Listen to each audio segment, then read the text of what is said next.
when creating animations in Procreate. Every unique layer and each layer group will become a single frame of that animation. We can find Animation Assist in Actions, then Canvas, and just here, Animation Assist. If we toggle this on, we now have a timeline appear at the bottom of the canvas. It can help to think of this timeline as just a more animation-friendly layer select, as any frame that we tap on and select is now just the layer that we're actively working on. However, if our selected frame is a layer group, we try and perform any kind of edit, then we get prompted to open the Layers panel and select a specific layer on which to work. Although all of our layers and groups are visible, when Animation Assist is on, then we're only going to see the contents of our selected frame. We can scrub through our timeline with one finger.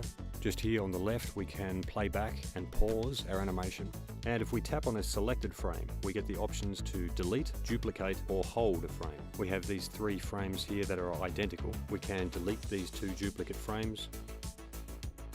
Then with this slider, choose to hold this frame for 2, and although the animation is the same, we just gained ourselves 2 additional layers to play with. In the timeline settings just here, we have all of our playback and onion skin options. First, we can adjust the frame rate of our animation. And it's worth a mention that this can also be done during playback. Moving down the list, we have our onion skin amount. Adjusting this will show more or less of the frames around our currently selected frame.